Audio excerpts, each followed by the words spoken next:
Il y a des choses qu'on ne peut pas dire en vers. L'autre jour, j'étais dans le métro et j'entends deux dames dire « T'as lu le journal encore, ces juifs avec leurs histoires? Quels emmerdeurs. » C'est vrai, nous sommes des emmerdeurs. Ça fait des siècles qu'on emmerde le monde, c'est dans notre nature, que voulez-vous? Abraham avec son Dieu unique, Moïse avec ses tables de la loi, Jésus avec son autre joue toujours prête à la deuxième baffe, puis Freud, Marx, Einstein, tous ont été des jeûneurs, des révolutionnaires, des ennemis de l'ordre. Pourquoi? Parce que l'ordre, quel que fût le siècle, ne pouvait les satisfaire, puisque c'était un ordre dont ils étaient toujours exclus. Remettre en question, voir plus loin, changer le monde pour changer de destin, tel fut le destin de mes ancêtres. C'est pourquoi ils sont haïs par les défenseurs de tous les ordres établis. L'antisémite de droite reproche aux Juifs d'avoir fait la révolution bolchevique. C'est vrai. Il y en avait beaucoup, en 1917. L'antisémite de gauche reproche aux Juifs d'être les géants du capitalisme. C'est vrai. Il y a beaucoup de capitalistes juifs. La raison est simple. La culture, la religion, l'idée révolutionnaire d'un côté, les portefeuilles et les banques de l'autre, sont les seules valeurs transportables, les seules patries possibles pour ceux qui n'ont pas de patrie. Et maintenant, aujourd'hui qu'il en existe une, l'antisémitisme renaît de ses cendres, pardon, de nos cendres, et s'appelle antisionisme. Il s'applique aux individus, il s'applique à une nation. Israël est devenu un ghetto, Jérusalem c'est Varsovie. Les nazis qui nous assiègent parlent arabe, et si leur croissance se déguise parfois en faucille, c'est pour mieux piéger les gauches du monde entier. Moi qui suis un juif de gauche, je n'en ai rien à faire d'une certaine gauche qui veut libérer tous les hommes aux dépens de certains d'entre eux, car je suis précisément de ceux-là, d'accord pour la lutte des classes, mais aussi pour le combat et le droit à la différence. Si elle veut me compter parmi les siens, la gauche ne peut pas faire l'économie de mon problème. Et mon problème est simple. Mon problème est que depuis les déportations romaines du 1er siècle après Jésus-Christ, nous avons été partout honnis, bannis, écrasés, spoliés, chassés, traqués et convertis de force. Pourquoi? Parce que notre religion, notre culture était dangereuse. C'était un exemple de démocratie. Vous voulez quelques exemples?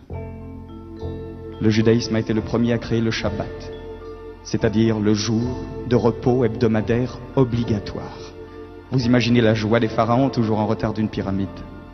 Le judaïsme interdit l'esclavage. Vous imaginez la sympathie des Romains, les plus importants grossistes de main-d'œuvre gratuite de l'Antiquité. Il est dit dans la Bible, la terre n'appartient pas à l'homme mais à Dieu. De cette phrase découle une loi, celle de la remise en question automatique de la propriété foncière tous les 49 ans. Tous les 49 ans.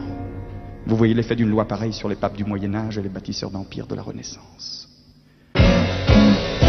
Il ne fallait pas que les peuples sachent. On commença par interdire la Bible, et puis ce fut la médisance, les murs de la calomnie qui devinrent les murs des ghettos, puis l'Inquisition, les bûchers, et plus tard les étoiles jaunes. Auschwitz n'est qu'un exemple industriel de génocide, mais il y a eu des génocides artisanaux par milliers.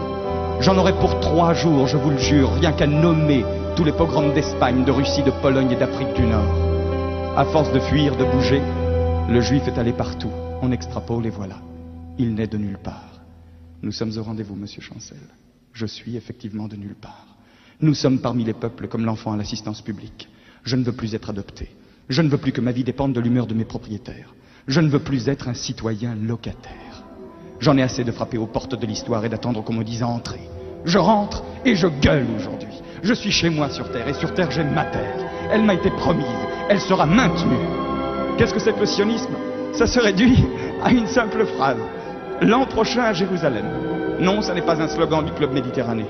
C'est écrit dans la Bible. Le livre le plus vendu et le plus mal lu du monde. Et cette prière est devenue un cri. Un cri qui a aujourd'hui plus de 2000 ans.